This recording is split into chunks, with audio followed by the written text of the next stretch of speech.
go. Let's go.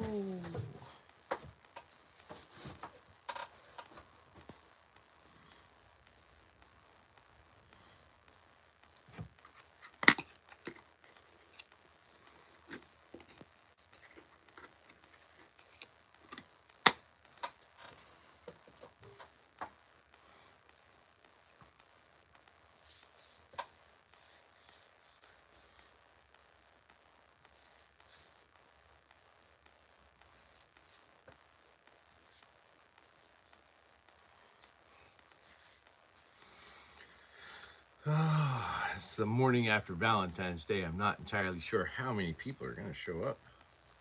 I feel like everybody probably had a late night last night.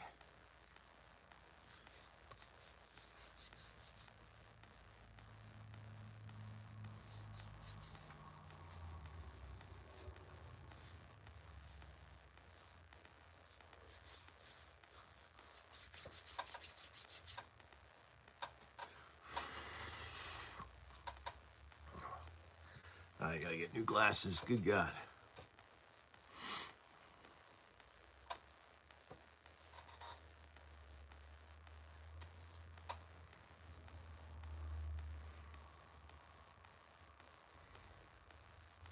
I think that's about as clean as they're gonna get. So this morning I've got this big old honking cross steak to do. Got a pair of Kuromi daggers to handle wrap, and I've got this Negan bat. I'm gonna put some barbed wire on. Well, not actual barbed wire. It's faux barbed wire. It looks like barbed wire, but it is not barbed wire. I'll wait and open that one. I'm gonna do it. Well, we'll see. I don't know if anybody's gonna show up today.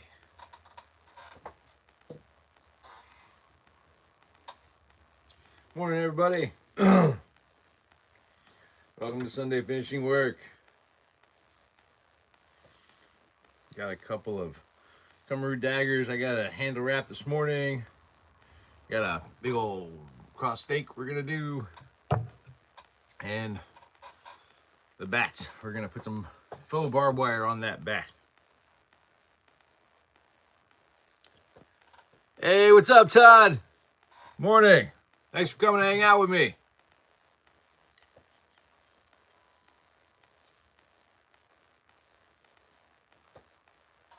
What are you up to this morning?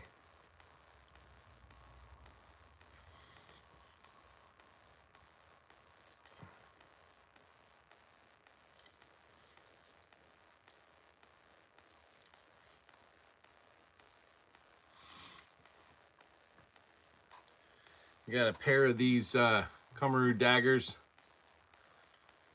These are wooden daggers. They will do the stabby stabby, but please don't do the stabby stabby with it. I have to say, don't do the stabby stabby for legal reasons.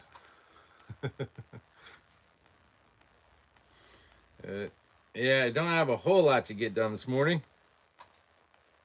Oh, I'm gonna take his glasses off. 6:30 a.m. there. Yeah, 7:30 a.m. here. So you're in Central Time Zone.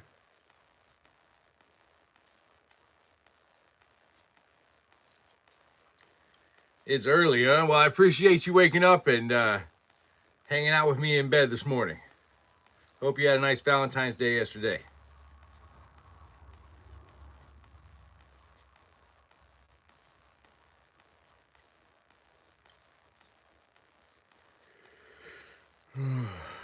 We didn't do much at my house for Valentine's Day. We just sat around and binge watched Traders, which is an interesting show.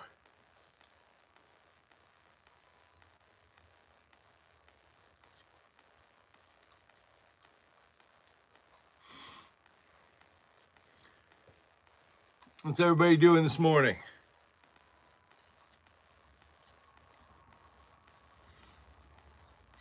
So yeah, I know right now it's a little boring. I got to do this and this these in the cross stake, and then I'm going to finish off this bat. And then maybe I've got that Kuromi bat that I need to put stickers on. I sent pictures of the decals for the bat to the client early this morning. Not sure if the client is going to see them in time for me to put the stickers on the bat on this live stream. House of the Dragon, nice. You were elevated. What do you mean elevated? Did you injure something?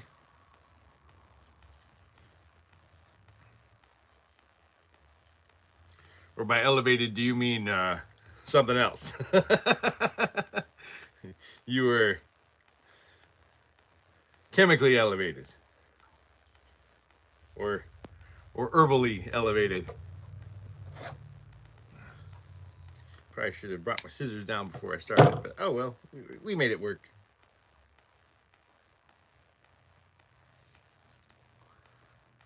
There we go.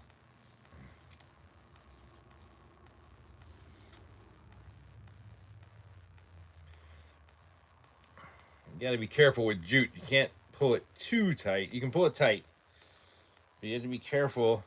If you pull it too tight, you can break it sometimes. The weave in it, it can be a little inconsistent at times. There we go. There we go. Got a nice little handle wrap. THC. No, I got you. I got you. Elevated. That's a good way to say it. I am elevated most evenings because I have had chronic insomnia my whole life, and probably about 5 or 6 years ago, my therapist recommended that I start taking gummies before bed, and holy crap, those help. Ohayou gozaimasu, Shakafe!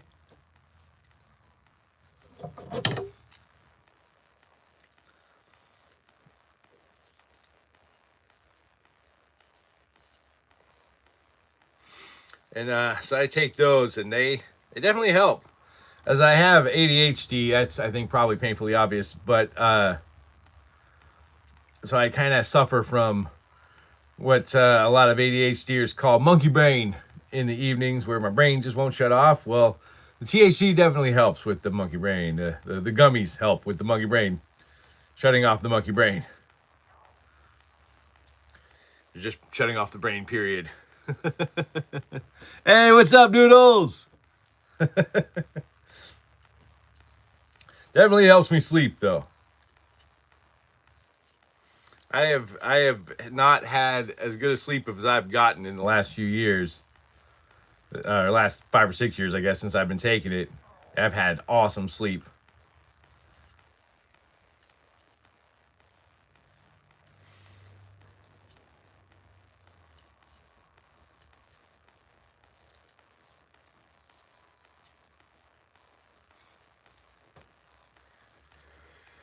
You get this last Kuromi dagger handle wrapped.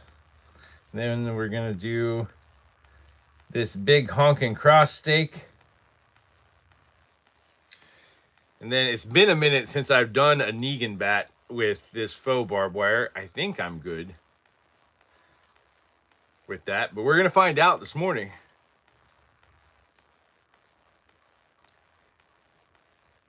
Because I gotta get that done and off to the client. Hopefully Monday. This client that I'm doing this bat for, they actually already have one of my functional Negan bats with real barbed wire, but they needed something that was a little more costume friendly. So I'm making a functional bat that has faux barbed wire on it.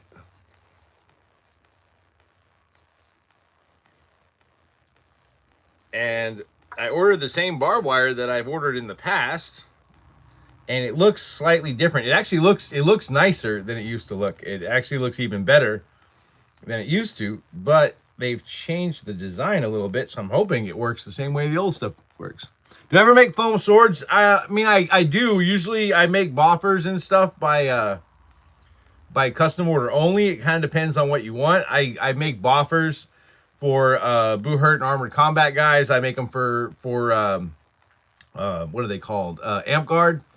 I'll make boffer swords for Amp Guard. But if you're looking for like super nice, like latex molded style swords, I don't make those. And the main reason I don't is that there are a lot of companies out there that mass produce those already.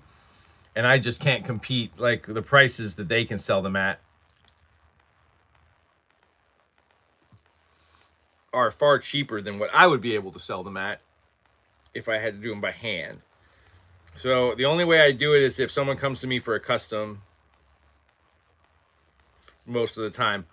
Boppers though, I make those all the time, but I also only make those by custom. I don't normally keep those in stock. They just don't sell very well. And the foam, you know, for a boffer, foam doesn't last forever. So if you make a boffer out of foam and then you have it sitting in your inventory, it just kind of degrades over time. So foam stuff I will make, but usually by request. What bats am I currently doing? Well, right now I've got this Lucille Negan bat that we're going to put fake barbed wire on. I'm working on a Kuromi themed barbed wire bat, actual barbed wire bat. I actually came in this morning. The barbed wire, I have to paint the barbed wire black, which I just finished doing this morning. And then I've got to put stickers, Kuromi stickers on the bat. And I've got clear coat, this special clear coat coming because I used a new brand of spray paint on this bat because she had a very specific color scheme that she needed and I couldn't get it through Krylon or Rust-Oleum or any of the normal brands. So I got it through Montana Cans, which by the way, and I've said this before, they are not paying me to say this. Montana Cans isn't sponsoring me in any way, shape, or form, but their spray paint is freaking awesome. If you need spray paint for like a costume project, art, graffiti, anything like that, Montana Cans is absolutely amazing. Highly recommend their stuff. I've only ever used them this one time for this bat, and I will probably be using them moving forward for any bat projects where I need a special color because, man, that stuff, I didn't have a single drip, a single run, nothing. It looks awesome. So I got to put the stickers on that bat first. It's got I'll show it off after I finish this stuff this morning. We'll do some show and tell. Since I don't have a whole lot of projects this morning. But with that bat, it's got a plum and lavender purple diamond pattern paint job. And I'm going to put stickers on that. I've got to wrap the handle, which I've got to wrap the handle in velvet. I've got a roll of velvet somewhere. I can't remember where I put it. I think I have it in my office. And unfortunately, the only way I could get the adhesive velvet was in like long sheets. But I need a tape. So I'm going to have to try to cut like a 1-inch strip out of this roll of sheets. The shop that I work in during the week has a really, really sharp, big old paper cutter. And I'm hoping that will work to just cut down and cut a strip out of it. If not, what I'll have to do is I'll set up a jig with a razor blade. I'll saw a divot into a 2x4, put this razor blade in there, and then I will pull the sheets to get as straight a line as possible. The only problem with doing that is that when you start pulling, if you're not pulling exactly straight, if you're off by even a degree, it will taper, the tape width will taper in or out. Not the animal. Yeah, I assumed you weren't talking about animal bats. That would be weird, Dagger. That would be strange. Yeah, no, none of those. All right, so now we're moving on to this one. This is a those are the bats I'm working on. I've got another bat possibly coming in the near future. I'm not sure. This person's kind of been a little wishy-washy on whether or not they want it. So I can't really talk about that one yet, but that should be coming soon. But yeah, this one I made, the first one of these I made about 3 or 4 years ago. Probably about 3 years ago. This lady, she had gone to an auction at a goth club in Texas, and they were selling they were auctioning off these 19th century vampire hunter kits, and one of the kits that she really wanted, because she liked the stakes in it, it sold for like $5,000, and she didn't want to pay $5,000. So she sent me pictures that she had taken of the stakes in the kit, and I made her replicas. And I really liked some of the designs. I love this design. It's not super functional because, you know, this cross is straight up attached to the stake. So I'm not sure once this gets through, when it hits the cross, I'm not sure how functional that would be. But it looks cool. It's a cool replica. And vampire hunter kits were very in vogue in the 19th century for people from the West who were traveling in Eastern Europe, because vampire novels had a lot of Europeans believing that in Eastern Europe you just had vampires running around willy-nilly.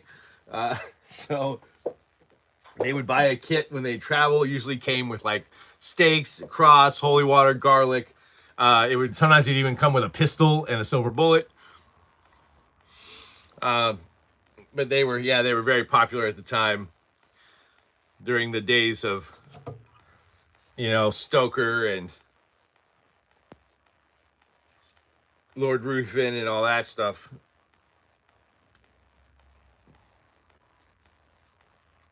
And Barney the Vampire.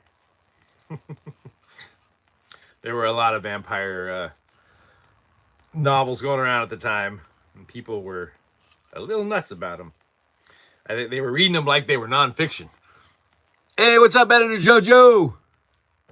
Yeah, I do feel like, I feel like this, you're absolutely right, Jagape. It definitely does have the aura points. I do kind of feel like this is the pump action shotgun of vampire stakes, because it's very intimidating.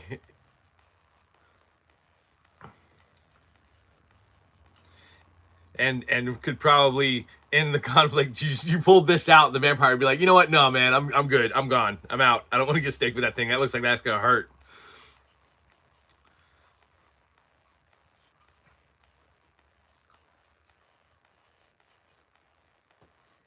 Oh, hey, thanks, JoJo. I appreciate that. I hope you have a great day too.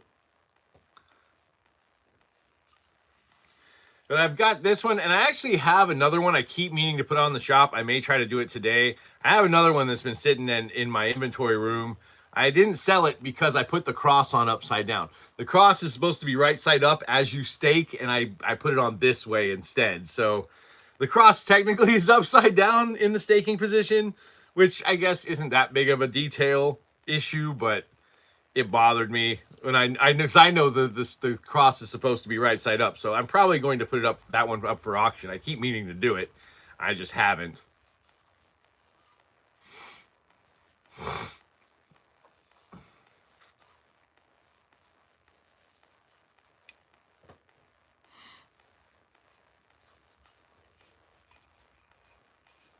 But this one, once I finish this later today, I will distress this one slightly with some sawdust and ashes. What that does is it gets into the stain that's in the wood, and it gets into the white cotton, and just kind of makes it look dirty and old.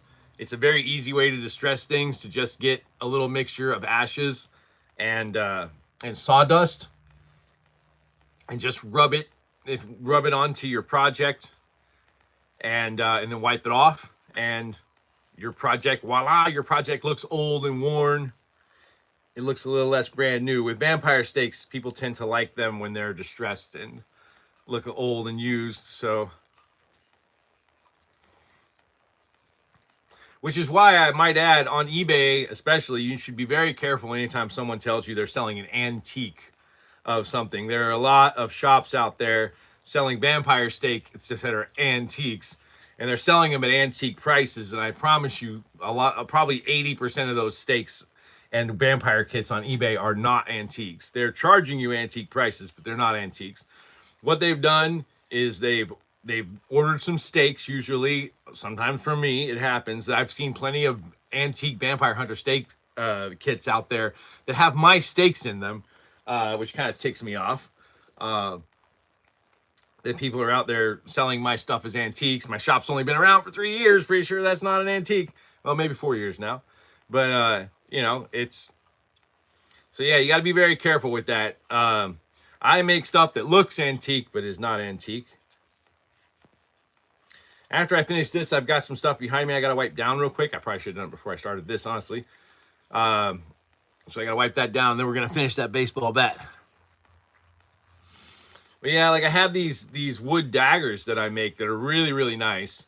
And I had a guy for a few years who every September or so, or October, he would order like 18 of these freaking these wooden daggers that I make. They're tapered. They look really cool.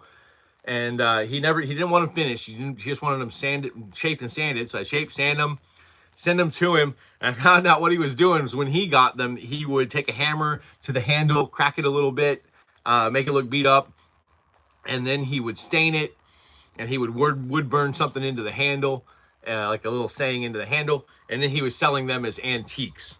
And they are not antiques, people. So you can get mine for way cheaper, by the way. I have ones that are nice. I have ones that are distressed. And they are far less expensive than what he's selling them for because they're not antiques.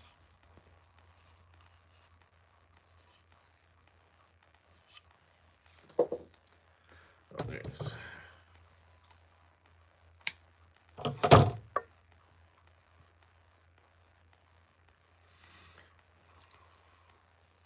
But a lot of times for those vampire hunter kits, what they'll do is they'll go to antique shops and they'll go to like thrift stores and they'll buy a chest that looks old and they'll modify it as needed and age it.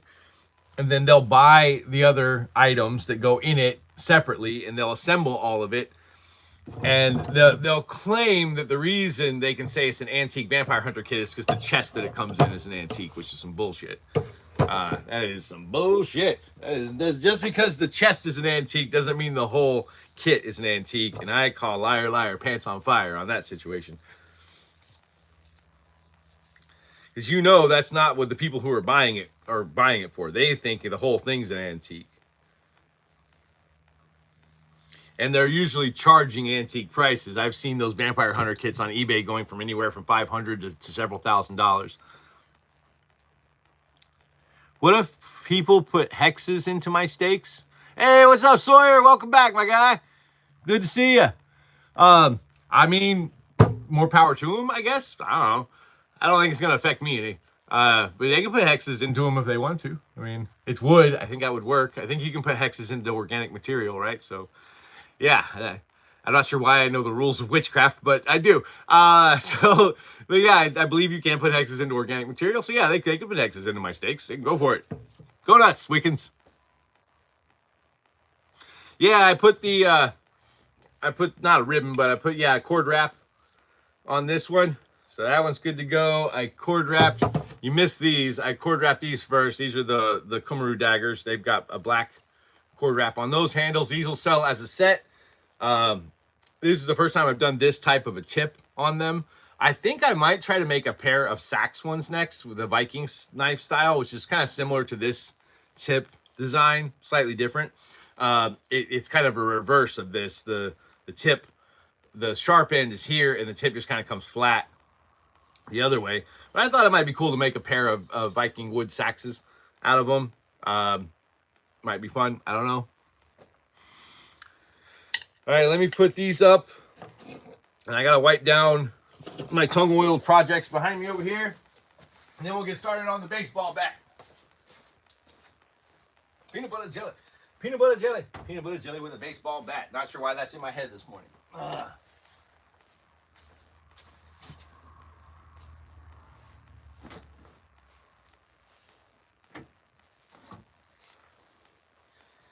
right, let's do the big stuff first. So I've got this is my my shop's Viking waster. Has a pommeled handle. This one's made of red oak. It's got 2 coats of tung oil.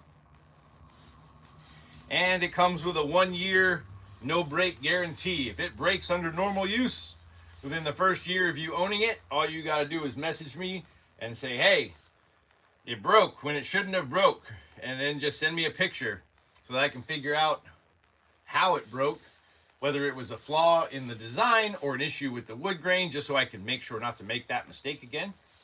and I will replace it free of charge. You do not have to return your old waster or bokken. That is the case with pretty much all the wasters and bokken in my shop. If you buy one from me and it breaks when it should not break, I will replace it. And in the last 4 years or so, I've only had to do that once. And honestly, when I had to do it, it was user error, but I took pity on the guy because he was new. He was new to armored combat, and he was still learning. And he had been smacking my waster against an unpadded steel practice dummy, which will break any wood at some point. These were tire thumpers that I was selling on eBay, by the way. eBay says you can't sell tire thumpers anymore because they're too close to batons, which they don't allow.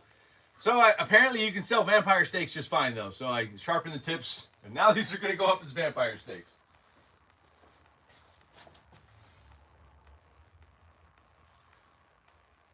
Oop. Yeah, switch.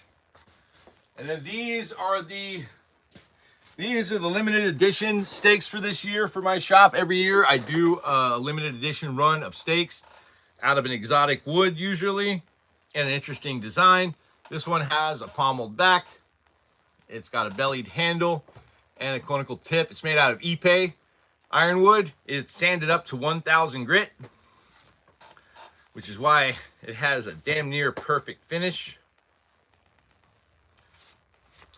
I got to make about 4 more of these before I can list them on the shop.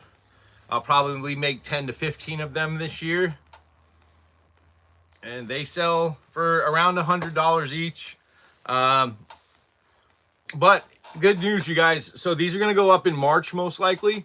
And in March, I will be having the biggest sale on my shop for the whole year. I think it's going to be 20% off in March. Can I make a Masonic square and compass? I mean, I'm not sure. You mean like make the actual items themselves? No. Can I make something with a Masonic square and compass design? Most likely. Like if you're talking about like painting it onto something, I can probably pull that off. But if you're asking if I can just make a compass, no.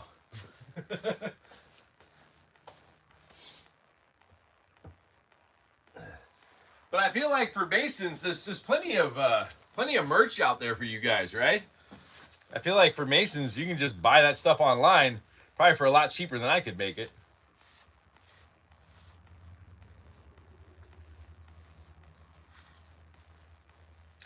Yeah, I had to use the lint-free rag for these because Ipe can be a very oily wood, just like with Kuromi, and sometimes it takes a minute for the tongue oil to cure. I don't want to get lint in the tongue oil before it fully cures. Otherwise, it's going to be all weird and sticky. Don't do that. There we go. All right. Those are done.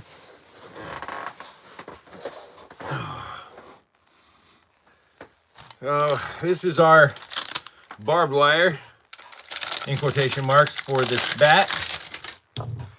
Like I said, I've worked with this company, Cord Essentials. They make barbed wire, faux barbed wire out of leather and rubber. It's mostly leather. Before, though, the prongs were more flat. Now they're more pointed, which I like. It looks a lot more like barbed wire than the old design did. I have to move some shit because this is gonna take some space.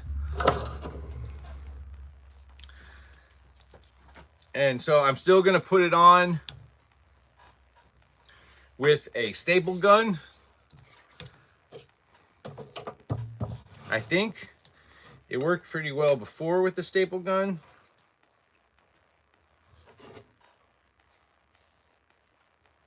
Oh, I guess I should take this off. Whatever. Oh yeah, they tied it off at the end so that you'd be able to identify it.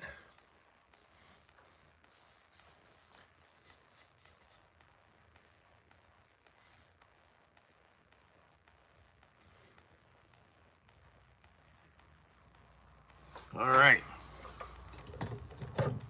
Let's see if I can do this without stapling my hand. Woot woot.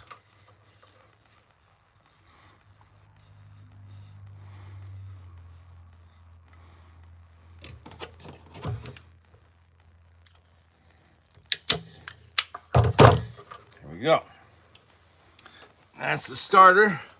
So Negan's bat, and some people want this design, some people don't, but Lucille, one thing that he did in The Walking Dead was he wrapped barbed wire around the tip.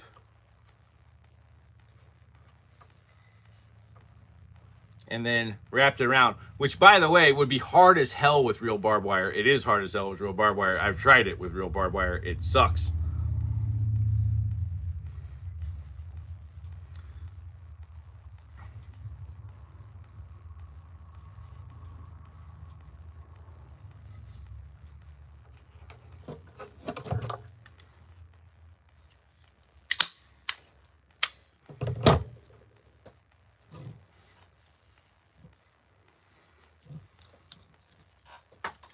I need to move this down here, I think. I'm gonna unwrap more of this.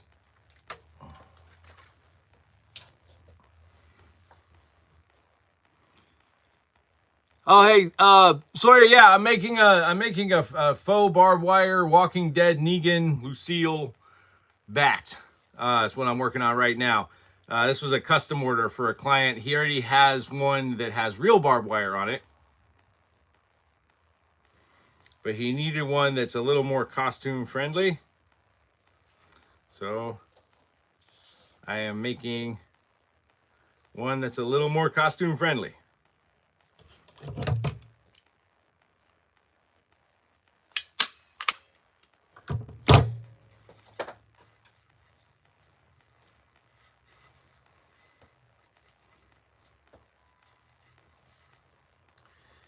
And then I think for this one, we're going to wrap upwards a little bit. This is a little off-brand for Negan's bat, but I think it's better to have more barbed wire than less. There we go.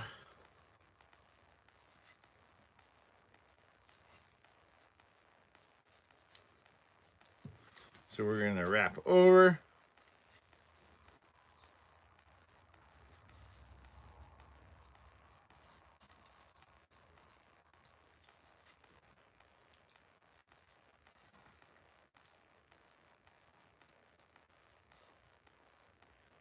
Oh, there you go. There we go. Oh, got a little kink there. All right.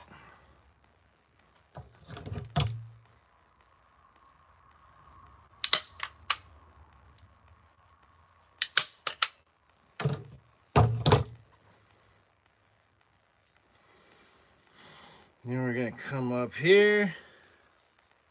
We're going to wrap and meet it right here.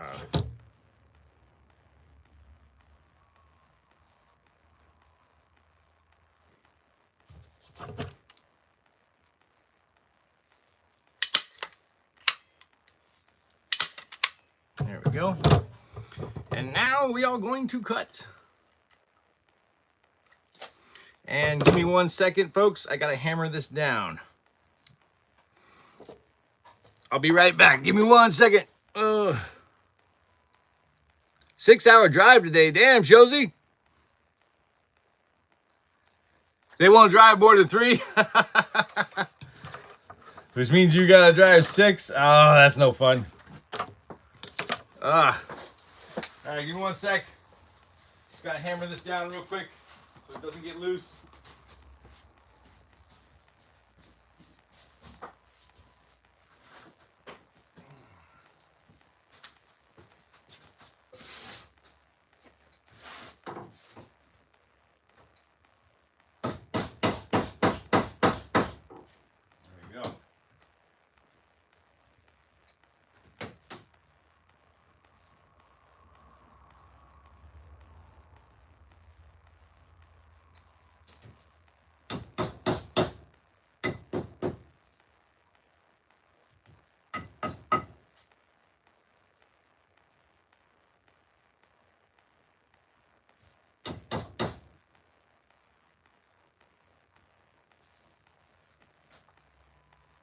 Well, Houston, we have a problem. The top part came loose on me, so I gotta... It usually stays put, but it didn't this time. It does seem like this stuff has become a little stretchier than it used to be. There we go. And now we got a play safe Negan baseball bat with what looks like real barbed wire, but fake barbed wire. The staples show, but because of the barbed wire, you don't really see them. I mean, they do show to a degree, but I mean, here's the thing. It's barbed wire wrapped around a bat. Something has to be holding it down. On The Walking Dead, I know they show Negan with bare hands, you know, wrapping it around and tucking it under. And I'm sorry, guys, it doesn't work. I've tried it. It does not with bare hands, but I've tried it with gloves and it doesn't work. The way they show him doing it on The Walking Dead is not like, no. Unless you have superhuman strength and pain tolerance, there's no way that someone's doing it that way. So now I've got a bunch more fake barbed wire I have to figure out what to do with at some point.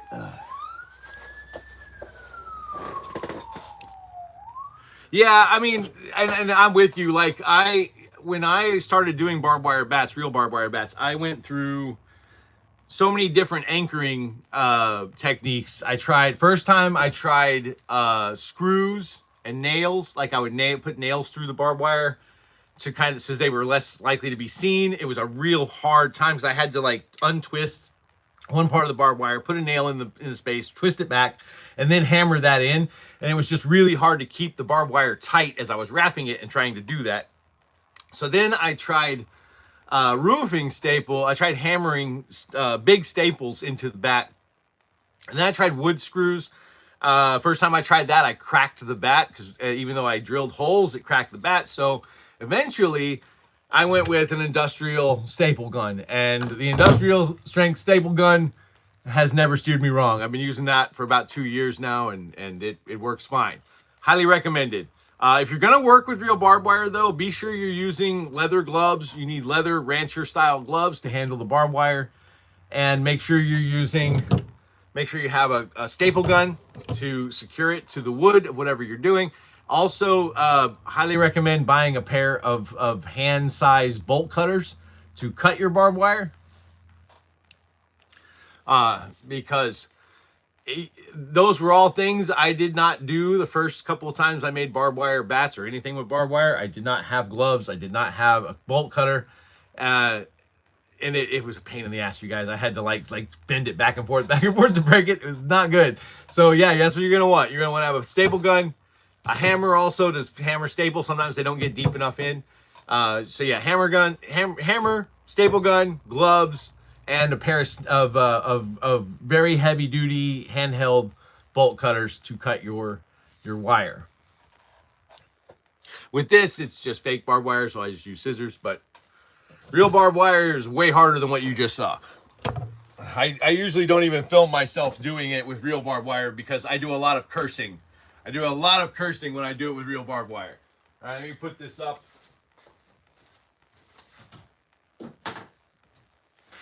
Over here.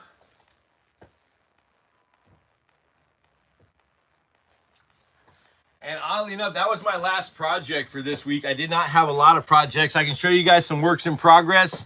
We can do a show and tell in the inventory room, whatever you guys want to do. Oh, thanks, Sawyer. I appreciate that. Oh, I know, dude, so many drill bits. Like, when I first started, I just used regular old drill bits. I'm very specific about the drill bits that I use now. If I'm working with wood, I have wood drill bits. If I'm working with metal or stone, I have special drill bits for those. Also, sorry about my hands. I was working with a very, very, very, very thick metal paint earlier this week and did not think to put gloves on. Probably should have because I have used everything from mineral spirits to rubbing alcohol to nail polish remover, and I can't get the stuff off my hands. So it's going to be that way for a few days. But yeah, I'll show you guys what I'm doing. What we got here? Yeah, a 2x2 scrap pine dowel. Bolted a 4.5-inch saw blade to the top.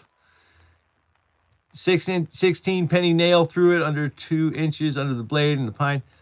Not safe. Yeah, oak or hickory. Hickory would probably be better. Oak is fine. The only thing with oak is that sometimes you can have wide grains in oak. It depends on what kind of oak you get, what color it is, how tight the grain is. With hickory, you should be fine. I said it last live. What did I say last live, Sawyer? Sorry, my brain does not work. Oh yeah, you talk about the paint on my hands. I talked about that last time probably. But yeah, hickory, the grain tightness tends to be more consistent. Ash, maple, hickory, something like that would probably work best. Oak's still fine. Like as long as you're careful about the piece of oak that you choose, you make sure you look at the grain configuration, make sure the grain's fairly tight in the piece that you got, you should be fine.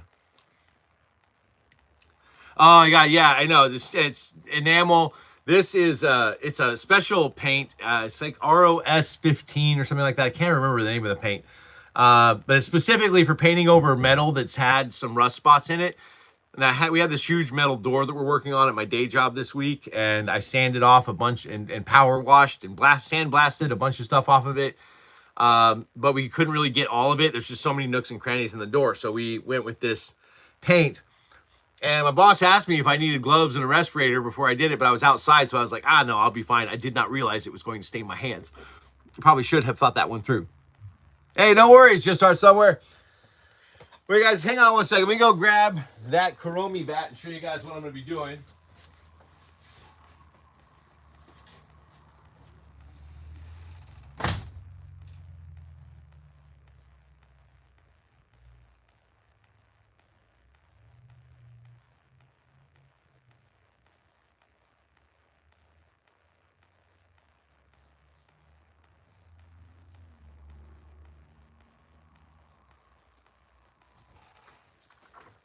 So, this is a custom order I'm working on for a Kuromi themed barbed wire bat with actual barbed wire. It's got the plum diamonds with a lavender purple paint job on it. It's going to get Kuromi stickers put on here all around the bottom area between the diamonds and the handle. Then it will get a clear coat over all of this, over the stickers and everything. And then once that dries, I've got to put a velvet handle wrap. I have a purple velvet adhesive stuff that I bought that I'm supposed to use for the handle wrap. We're going to see if that works or not. That's what they wanted for the handle wrap, so we're going to do that for the handle wrap. Then I have black barbed wire that I've already painted that I'll have to secure to this, wrap it all around, and then once it's all on the bat and trimmed, I gotta sit down and I've got gold testers, gold paint here, and I'm painting each individual barb on the barbed wire gold. That part's gonna suck. Looks like Felix the cat. Well, Kuromi is kind of like Hello Kitty. Like if you got a goth Hello Kitty, I think is kind of the easiest way to describe Kuromi. It's Kuromi.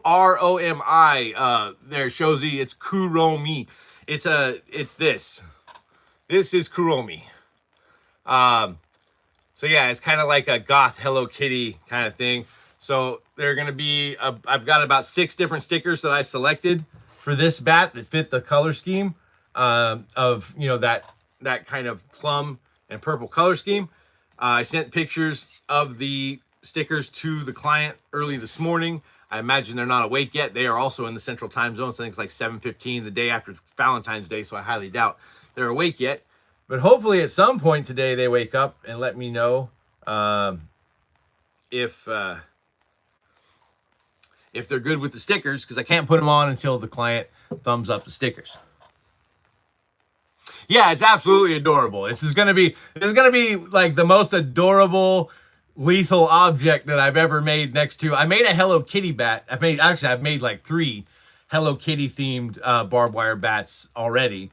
I made one for my niece, and I've made 2 others as custom jobs. It's actually was a pretty popular design for a couple years. I had I made bats for Hello Kitty people. They loved them. It's a white bat with white barbed wire with red on the barbs of the barbed wire, and Hello Kitty stickers everywhere, and a red hand wrap. But yeah, it's been it's a very, like, sometimes they want the hand wrap, sometimes they don't. They just want the whole thing white. Just kind of depends. But yeah, I've made a ton of Hello Kitty ones. I made a Barbie bat once. That one wasn't barbed wire though. That one was spikes. They wanted to fight the patriarchy Barbie baseball bat, so I made a baseball bat that was Barbie themed. It was pink with red spikes and Barbie stickers, and a fight the patriarchy Barbie sticker on it, and a pink. I think it had a pink or red handle wrap. You're kind of awake in the Central Time Zone? Yeah, I know, right? Like, I can't believe nobody on the West Coast is watching my stuff. I can tell you that.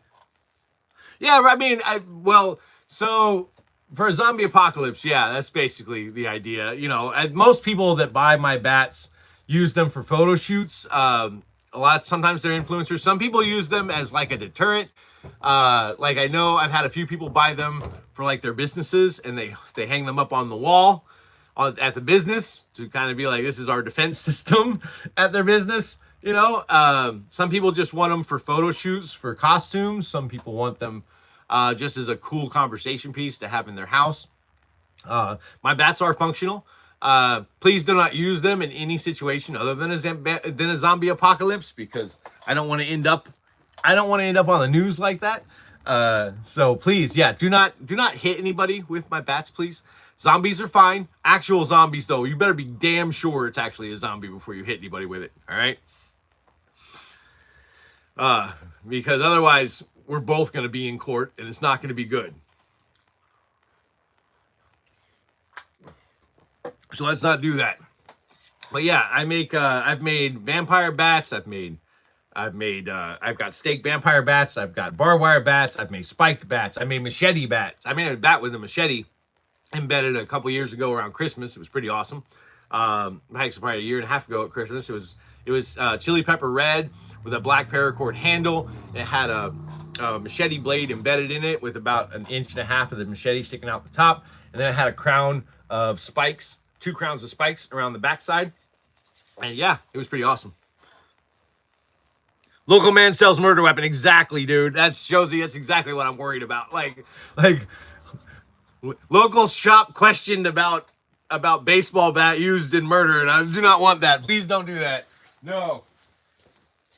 Right here, I always show off the no-brainer, but I guess I'll go ahead and show off the no-brainer again real quick.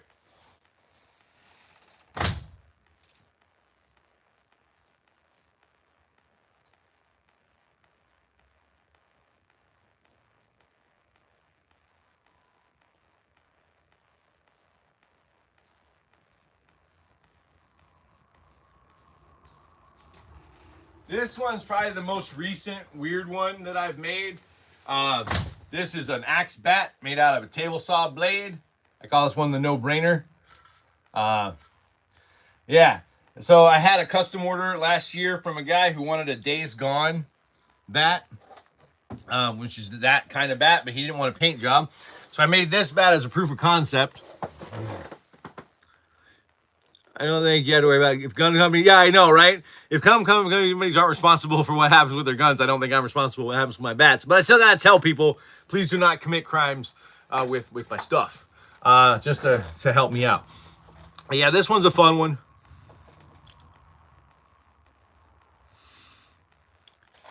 But yeah, please be responsible with my stuff. Please don't do any bad things with my stuff. Yeah, this one's actually up for sale on my shop right now. It will be 20% off in March. So if you're, that's the lowest my shop goes in the year.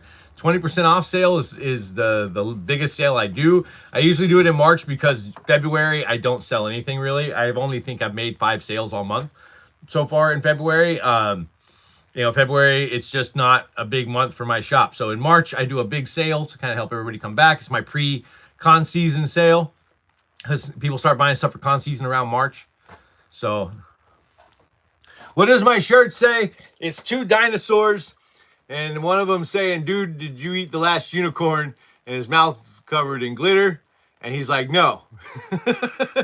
And we got like the horn of the unicorn. It's been washed a few times, so it's not as glittery as it used to be. So that's what my shirt says. It's 2 dinosaurs and one ate the last unicorn. That's why there aren't any more unicorns, because they ate the last one. My son got me this shirt actually one year, I think, as a birthday present or as a Father's Day gift. I can't remember which, but I love this shirt. I think it's hilarious. So, anything else you guys want to see from the inventory? I can hang around for at least another 10 to 15 minutes. I've got a bunch of war clubs, but I feel like I showed those off on Friday and last week. I don't know. Anybody got anything they want to see? Then I got vampire stakes. I've got practice swords of all kinds. I've got Monkey King cudgels. I've got Donatello stabs. I've got I got all kinds of shit. Good joke. Thank you. Yeah, I enjoyed this. I enjoyed this shirt.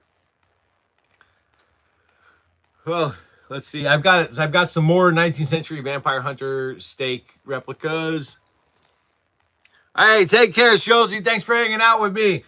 I hope your drive is not stressful. I hope you have a smooth drive. Take care, man. Thanks for hanging out with me.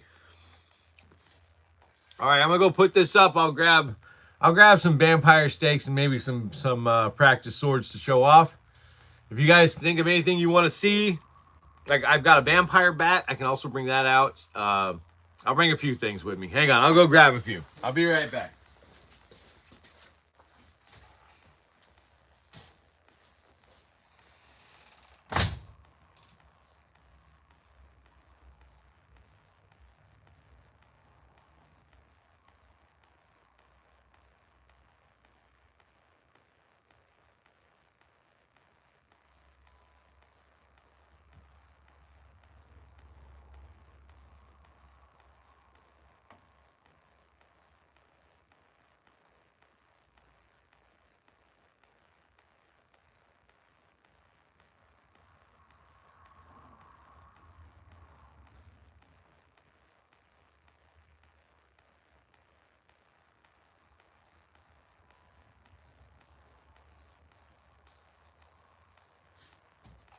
All right, I grabbed a small selection of my vampire stake inventory here.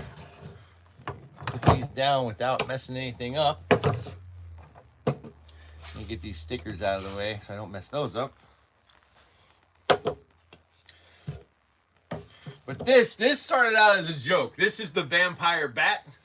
It is a baseball bat with a stake tip. That way you can smack the vampire and then you can stake the vampire with your baseball bat. I originally made this as a joke because I have a master's degree in English with a focus in world mythology, and I am a grammar nerd and I love puns.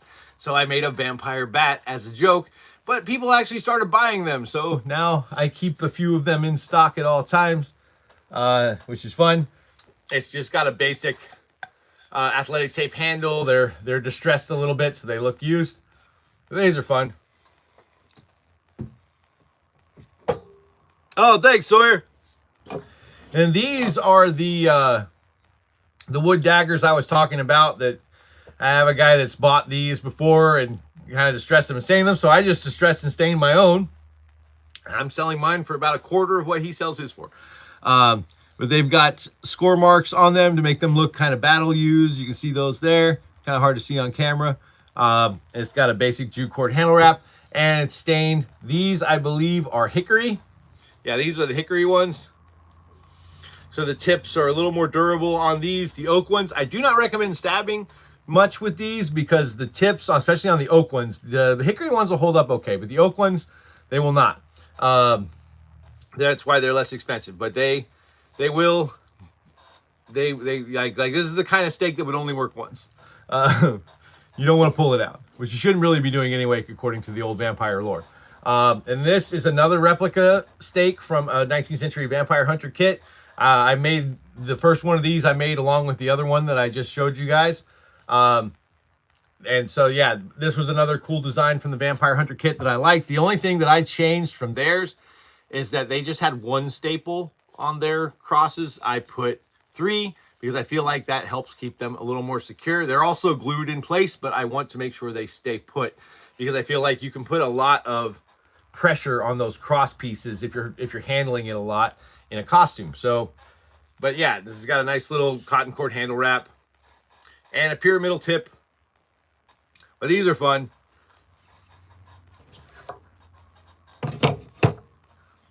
And then this, I just made this last week. This is a freaking beast.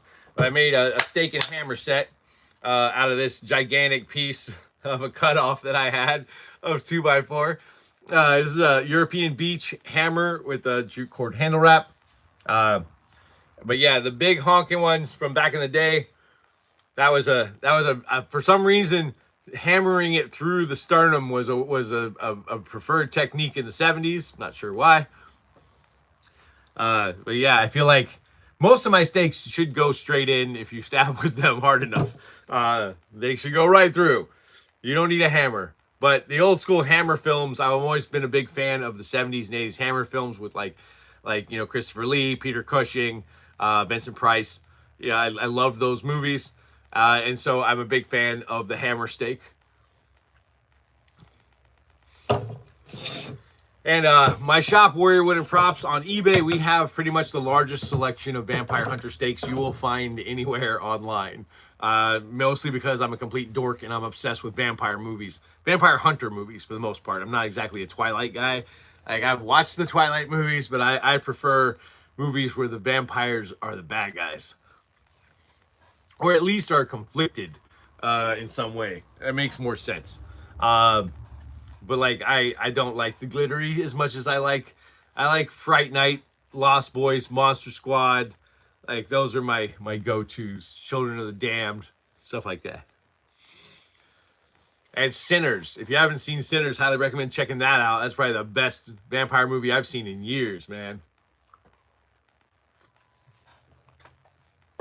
Buffy the Vampire Slayer, I'm also a big fan of. So what do you guys think? Anything else you guys want to see this morning before I head out? I'm trying to think if there's anything else fun I can show you guys. You guys want to see some practice weapons, or I've got some prop stabs. I've got all kinds of stuff to show off. I'll go put these back. If you got anything you'd like to see, let me know. Or if you have any questions for me, you go put all this stuff back.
Also bring some long weapons here.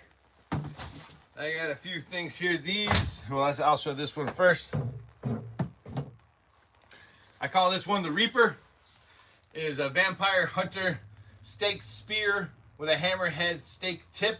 So you can swing it into the vampire's chest or down onto the vampire's chest, or you can stab with the stake tip. It's got a black paracord handle. This is a natural oak piece. This actually came from a tree that was downed in Hurricane Ian, and I repurposed it into this.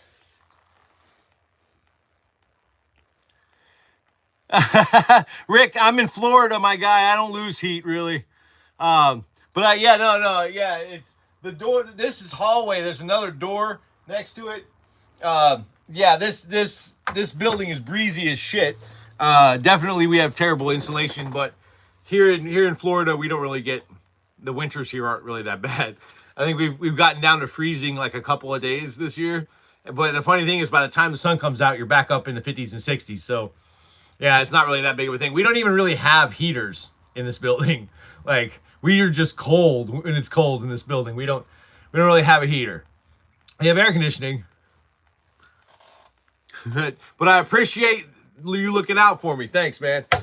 But anyway, yeah, I've got another one that's very similar to this. It's called the sagging cross, that has a cross design, and both sides of the cross beam are staked. But it's also made out of the natural oak. It sags a little bit as it crosses. That's why I call it the sagging cross. These used to be one of my most popular items for a little while. No one's really bought one in a while.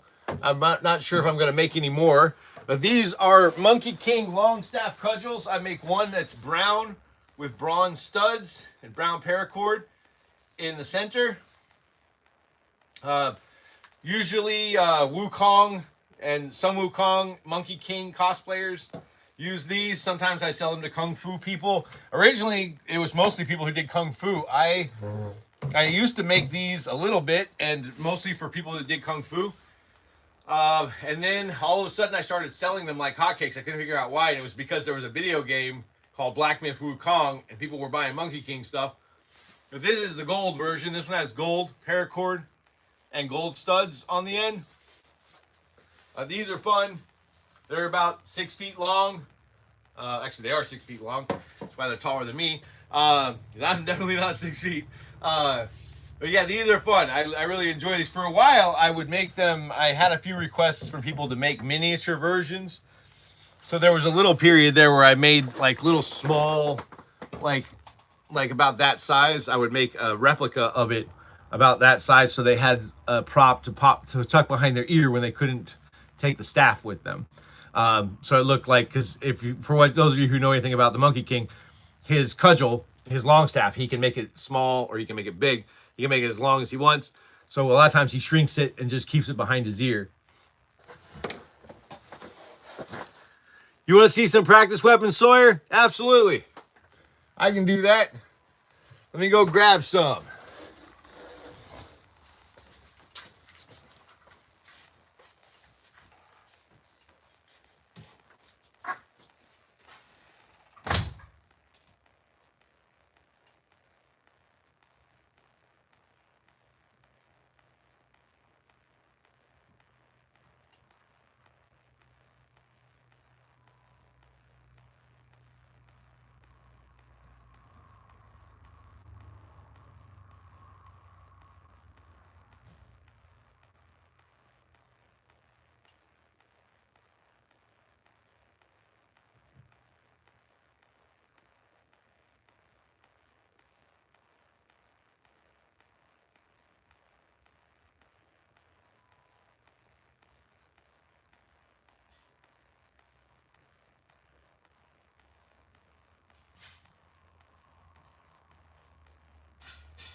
All right, so I just grabbed a quick sampling of some stuff. We'll go through these one at a time here.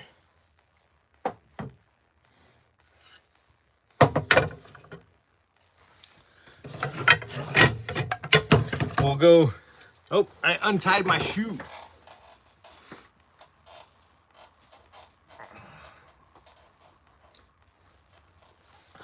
We'll go from small to big, I guess. This is a Tenarashi Tessen. It's a war fan club that's used in Tessen Jutsu, Koppo Jutsu, I think there are some forms of traditional Japanese jiu-jitsu that still use these. Back in the day, samurai, as a tertiary weapon, they had an iron fan that they would use. Those iron fans would break, obviously, so some of them started using tessen or tenarashi, which are usually made out of iron or wood. This is a practice one made out of wood. This one's made out of padauk. It's a very, very strong wood. It's insect resistant and decay resistant. It also changes color over time. It starts out as a light orange, and over the years it turns darker and darker until it's almost like a purplish orange. This is my shop's machete waster. This is mostly used by people in Kali and Silat. There are a few other martial arts, I think, also that use machetes. I think some forms of capoeira use them, and I think there are some Filipino and Thai martial arts that use the machete as well. But yeah, these are red oak. They are thick as hell, and they will take a beating. And like all of the other wasters and bokken in my shop, these are guaranteed for up to a year against breakage under normal use. To be honest, if they break within 2 years, I would probably still replace them if they break, because my bokken and wasters, they're pretty badass. But the year is my cutoff for the most part. And this is a European beach straight edge bokken. I don't make curved bokken in my shop because I don't have a steam bender, and that's really the only way to make curved bokken that will last. A lot of people think you can just machine cut a curved shape into wood, which is what a lot of the bokken that you buy that are mass produced, that's kind of how they are. They are not steam bent, which is why they break so easily. Those things are pieces of crap. Most machine cut bokken are. Not all of them. I think Ibogu has some good ones. Theirs are usually steam bent. But these are pretty badass. They are made of pressure treated European beech. It's the same stuff they use to make sledgehammer and axe handles. Impact resistant, very strong stuff. This is my shop's Crusader waster. I have several different wood types of this. I have these out of red oak. I have some that are available out of white ash, and these are hickory. Hickory is a good wood for practice weapons, but again, these are guaranteed. These are mostly used by people in HEMA, Buhurt, SCA, any European martial arts. They're good for most sword forms. They're pretty versatile. I keep them simple. There's no pommel, no crossguard. You can modify these as you need them, as you need to. You can add a handle grip of your own if you want. Most guys just use athletic tape or grip tape on their handles, so I don't bother putting anything on the handle because they're just going to have to do that themselves anyway. But these are great. These are, like I said, these are hickory, but I also have these available, cheaper versions. They're available out of oak and white ash. These are my top end bokken. I call these the unbreakable bokken. These are guaranteed for up to 5 years. 5 years, normal use, these will not break. Honestly, I don't think these will ever break.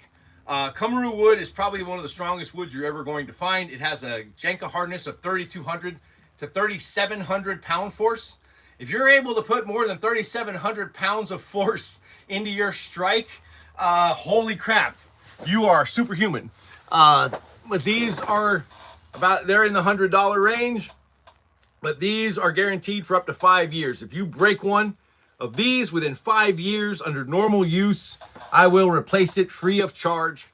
You don't have to return the old one. You just have to send me a photo and tell me how it broke, because I'm gonna need to know how it broke, because this stuff shouldn't break. This stuff is freaking... I impact tested these, by the way. This particular bokken I impact tested. You cannot see where I impact tested it because it didn't dent. Most of the time when I do an impact test on a new design, I don't end up selling that one because that one usually gets a few dents, but no breaks, but it gets a few little marred spots in it. Not the Kummeru wood. This stuff does not dent, does not chip, does not crack. It is awesome. And I have another Kummeru one. I've only made one of these. I'm not sure if I'll be making any more.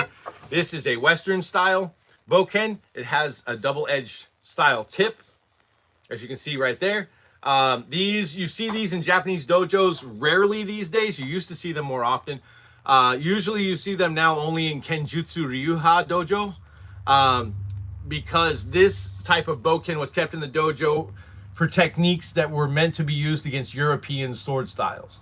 So you needed someone that had, they felt like something that looked and felt more like a European sword. The dimensions are honestly much more similar to a bokken, but they are 39 inches long. They're an inch shorter than a standard bokken, which is usually 40 inches. And they have a 10-inch long handle. So you have a 29-inch long blade as opposed to a 30-inch long blade, which I find interesting that they chose to make their techniques against a sword an inch shorter. But I do think that maybe the swords were slightly shorter than the katana. But again, this one is guaranteed up to 5 years against breakage. If it breaks, I will replace it. No questions asked. Just need a picture and you to tell me how you broke it. Big giant blade that I'm working on that I showed last live stream. Sawyer, I'm not sure. I'm not working on a blade. I'm working on a war club. Is that what you mean? The big war club? Is that the one? I'm trying to think of a blade that I'm working on. I've got, let me ask, maybe this is it. Hang on.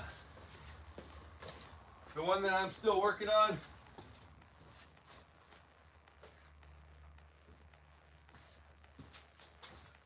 You mean this one?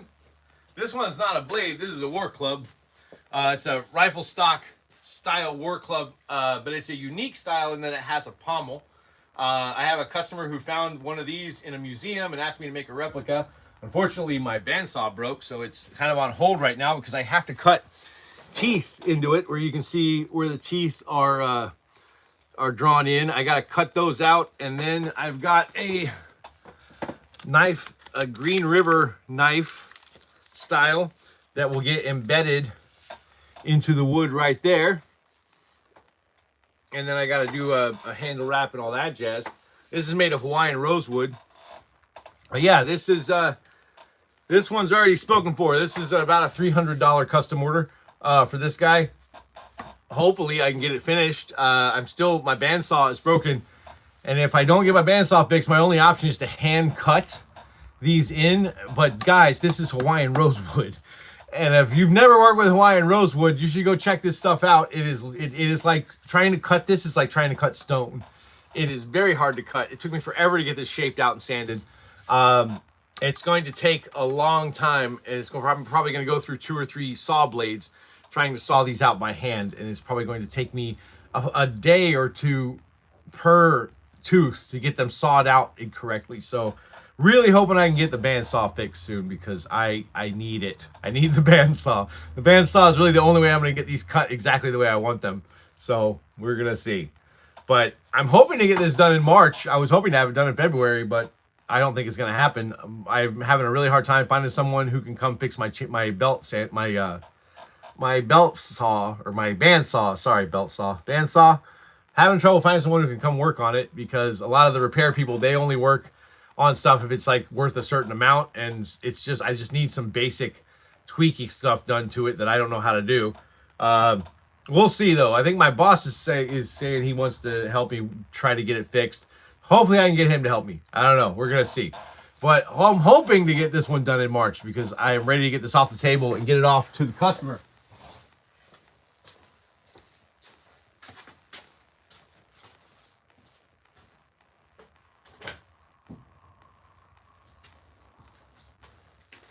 By the way, the only reason that custom order is $300 is because the rosewood that I got to make that out of was reclaimed wood from a job site. Most of my stuff I make out of reclaimed or repurposed wood. That's how I'm able to keep my prices low in my shop. I do have some things that I obviously make out of lumber that I've purchased, you know, like these, like mostly red oak. My Padalk and Purple Heart stuff, I ordered that, but I do order it from a place that ethically harvest stuff. Hickory, usually I get most of my domestic stuff. My domestic woods, for the most part, I buy those. But like the Kuromi wood that I use to make this came repurposed from a job site. Thank goodness, because it's beautiful wood. They were just going to throw it out, which I couldn't believe. I'm like, what are you guys going to do with all this Kuromi wood? They're like, oh, we're just going to trash it. I'm like, hell no, you're not. I came and took all of it. And same thing with, I have a bunch of Ipe that I'm working with that was originally a fence. I don't know who makes fences out of epay, but this person made a whole perimeter fence of their property out of epay. So I was able to rescue and salvage that epay, and now I'm making my limited edition stakes for 2026 out of it. If I didn't use reclaimed wood in my shop, my prices would probably be double what they are, because the price of wood has gotten really expensive. Thank you tariffs, which has been awesome. Tariffs have really made my stuff more expensive to make if I have to make it out of wood that I buy. So the thing I'm trying to do to offset my costs is to work with as much reclaimed wood as possible these days. So those are my practice weapons. Some of my practice weapons. I make a ton of different kinds of practice weapons. I also make Yawara. I haven't done Yawara in a few weeks because I haven't really needed to. But I have Kopo Yawara, Donbongs, Tanban, Donbon, however you refer to them. They're used in everything from karate to hapkido, judo, jiu-jitsu. There's some Filipino martial arts that use them. They're also called palm sticks, is what they're known as. But I have a huge selection of those in my shop. I have long ones, short ones, fat ones, skinny ones. I feel like I'm singing an Oscar Mayer Wiener song. And I've got ones that are made for hapkido Donbong style. I have some that are long reach jiu-jitsu style for like wrist locks and stuff like that. I also have short 6-inch ones that are for pocket. I call those pocket Yawara, that are really good for just daily carry. If you need a little palm stick for self-defense, they're great to carry. Also, all of my stuff follows, for the most part, traditional Japanese styles, except for one. I make a special design in my shop. My shop's the only shop that makes it, that tapers in towards the palm so that when you grab it, it squeezes it, it pulls it into your palm, makes it far more sturdy. I can show off some Yawara before I go. Let's see how much time have I got. I got about 5 minutes. Hey, what's up, Anton? How you doing? Welcome. Thanks for coming to hang out with us. We're just doing some show and tell right now. I didn't have a lot of stuff to finish today. I'll tell you what, guys. Let me go grab some Yawara, and we'll finish up with Yawara today. Be right back.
All right, you guys, last set of stuff we're going to show off for this week's show and tell.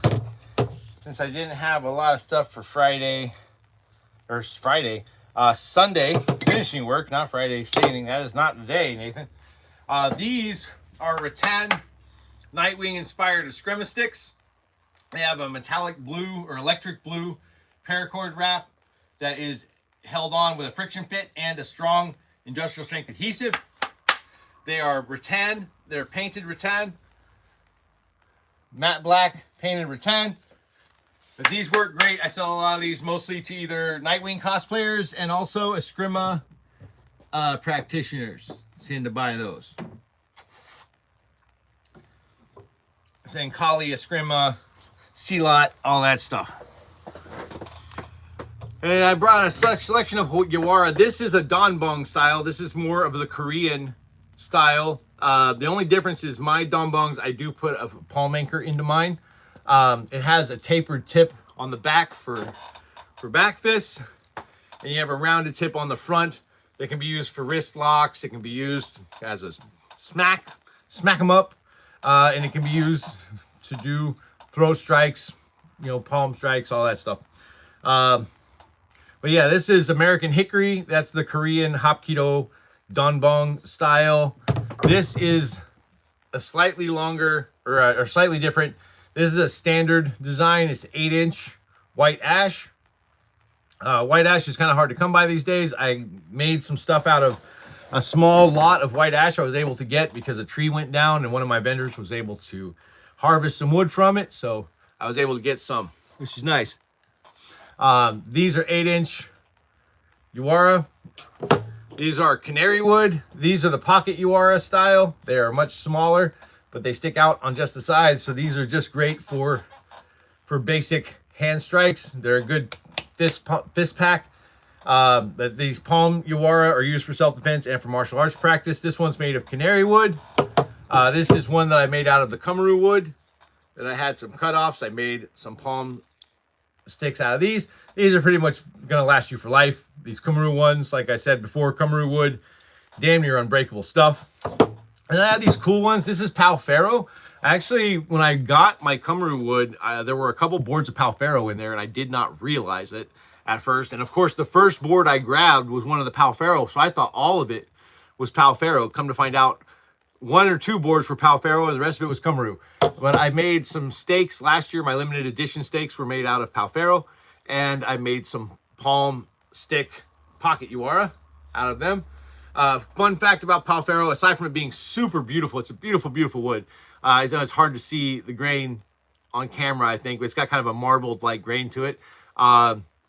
Also has some lore behind it. That Pal Ferro, the wood was believed to be had magical properties that could be used to create or dispel illusions. So there's that. And then this is just a standard, basic, traditional style oak Yawara. I think this one's about 7 inches. So like I said, I have these in all sorts of shapes and sizes in my shop. You can find my shop on eBay. Link to my shop is usually in my bio here. If you need a custom order, you can contact me on Gmail or on Instagram or TikTok or anywhere else. My username is usually NATRBROWN37, NatRBrown37.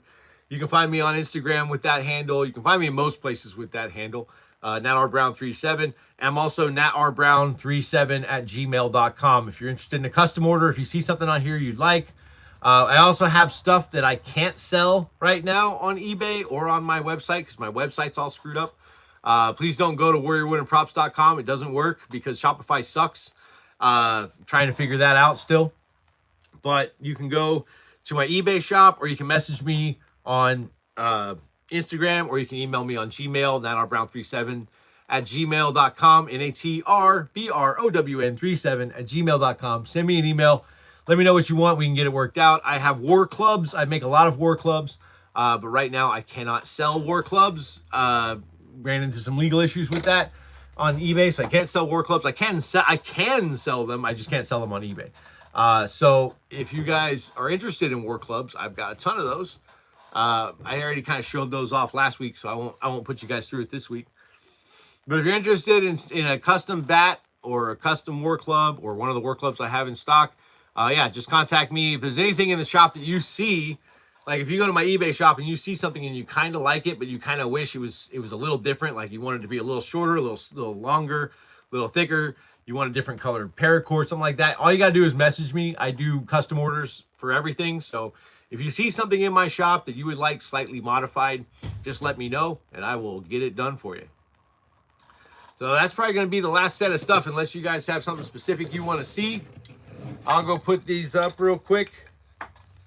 And when I come back, if you guys don't have anything you want to see, we'll wrap it up for the week.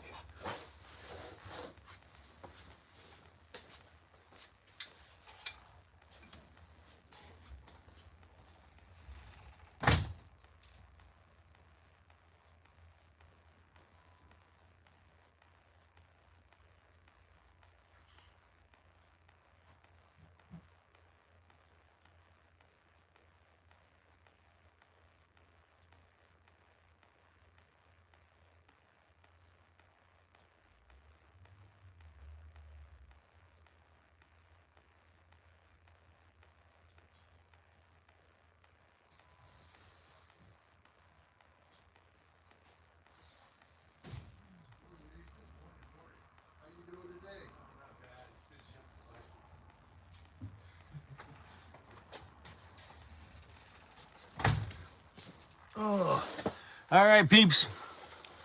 Can you see more vampire sticks? Yeah, I've got a few more I can go grab. Hang on, I will grab a few more stakes. And let me show you what I got. Let's see.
Like I said, I just grabbed a random assortment. I have so many different kinds that it would be impossible, I think, for me to show all of them at any given point in time. So, see if I can not trip myself this morning. All right, so let's start. We'll start with our vampire, Buffy the Vampire Slayer stakes. So this is a replica of a stake from the Buffy the Vampire Slayer movie. When she stakes Paul Rubens' character, Pee Wee Herman's character, near the end of the final boss fight, she gets to the end of her bag of stakes, and all she's got is a 12-inch ruler. And so this is meant to resemble a 12-inch ruler that has been turned into a stake. Doing it with an actual 12-inch ruler doesn't look great on camera, so I used a 2x4 that I cut into half-inch strips and sanded them up, tongue oiled them, and gave them a handle wrap just to make them a little more comfortable and look a little more finished.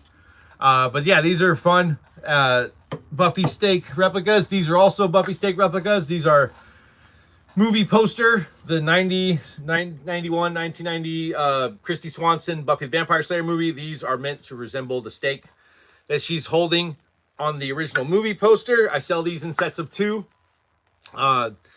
Just because these are also made from reclaimed wood. They've just been sanded and blowtorched, so I sell them in sets of 2, so you get a little more bang for your buck on those. These are my shop's least expensive stakes. These are my basic stakes. I make these mostly out of poplar and pine. Very, very inexpensive woods. They're still sturdy. This one's just probably my cheapest one.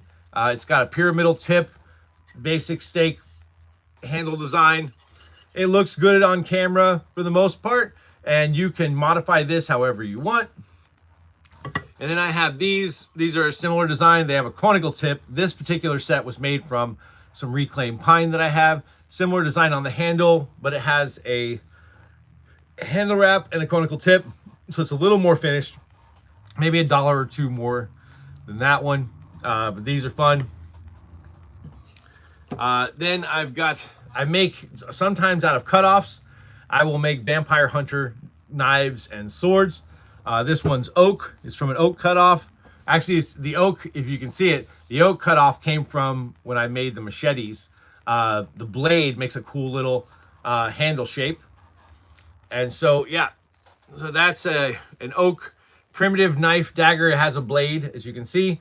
It has a blade, and it has a tip. And yeah, so it makes just kind of more of a fancy vampire hunter sword / vampire hunter stake. So it just looks a little fancier than just a basic sharpened piece of wood. Again, this is a similar one. This is a fighting knife. This one, I believe, is made from, trying to remember what kind of wood this is made from. I have to look it up. I think it's canary wood, but I'm not entirely sure, to be honest with you. Oh, no, it's butternut. That's what it's made from. This is butternut wood. And yeah, I know, go ahead and make jokes. So this is stained butternut. It has a blade on it, has a duo directional tip, black jute cord handle wrap. But yeah, so this is just, again, it makes a slightly more fancy looking vampire hunter weapon, aside from just a basic stake. Then I have these. These are actually inspired by Sinners, the movie Sinners. In that movie, they started breaking up bar stools and using those as stakes. So these are bar stool leg stakes. These are selling as a set. One of them has a natural jute cord wrap. One of them has just a cotton cord wrap. The reason I did separate wraps is because in Sinners, they were just using anything that was at hand. So I thought it would look more authentic if they weren't matched. They didn't match each other. Yeah, so these are my Sinners bar stool wooden stakes. I have so many wooden stakes, you guys. I have so many different kinds. I have so many. I would never be able to get through all of them in one stream. There's no way. I have so many. I probably have close to a few hundred different vampire stake styles in different variations. But I think on my shop currently, there are probably about 70 something listed. It's a lot of them. I've got a lot of different vampire stakes. And I try to spend most of my year from like February to July and August making as many vampire stakes as I can, because come September and October, my shop, September, October is basically the holidays part one for my shop. Most of my sales happen between September and November because, you know, that's Halloween period for most people. And I sell a lot of vampire related stuff over Halloween. I also sell a lot of props. I make prop sai, I make prop nunchucks, I make prop swords, prop knives, prop machetes. I sell a lot of that stuff around Halloween. So I try to make as much of that stuff before the spooky season gets here. What's the smallest thing that I'm making right now? I mean, I'm not making anything right now that's small, really. The smallest thing that I'm making right now. Let me take a look. Let me look at my projects for next week and see what I've got going on next week. You can look over here real quick. Let's see. What do I got going on?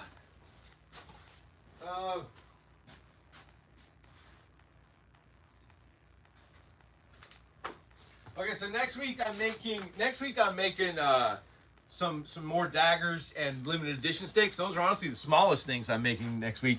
This is the weirdest thing I'm making next week.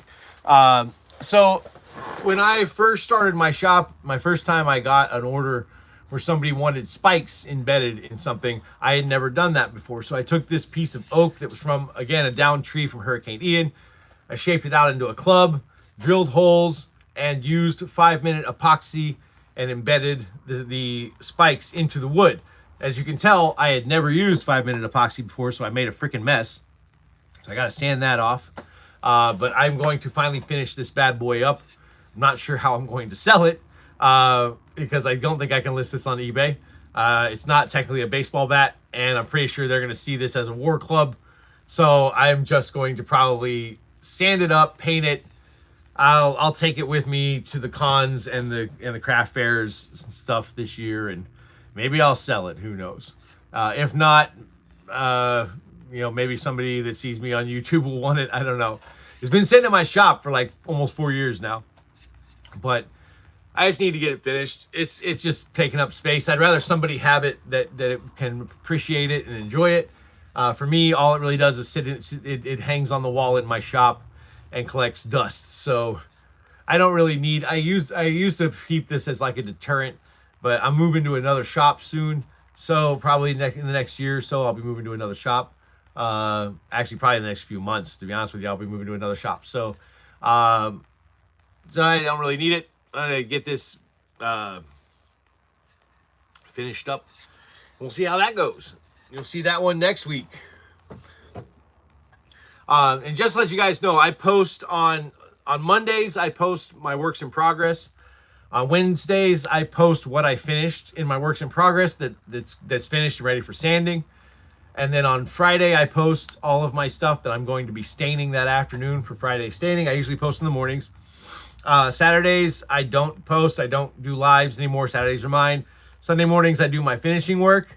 And then Sunday afternoons, I post my finished works video.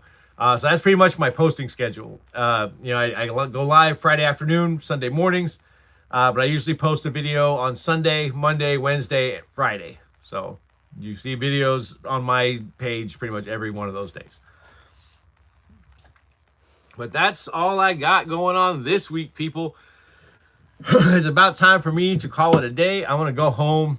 I got to do laundry, and I'm gonna play some Helldivers with my kid, because I didn't get to play Helldivers with him yesterday because it was Valentine's Day yesterday. So we're gonna go spread some managed democracy and reclaim Cyberstan from the automatons in the name of the glory of Super Earth. That is our plan. So thank you guys for hanging out with me this morning. I really appreciate all of y'all showing up. I know 7:30 a.m. Eastern time on a Sunday is early as shit, and I really appreciate you guys showing up and hanging out with me and helping me be less bored. If you like what you see, like, subscribe. Please feel free to visit my shop, Warrior Wood and Props. We are on eBay. You can usually find the link to my eBay shop in my bio link tree. But anyway, I'm out of here, folks. Have a great rest of your weekend. I will see you guys next week. I'm out.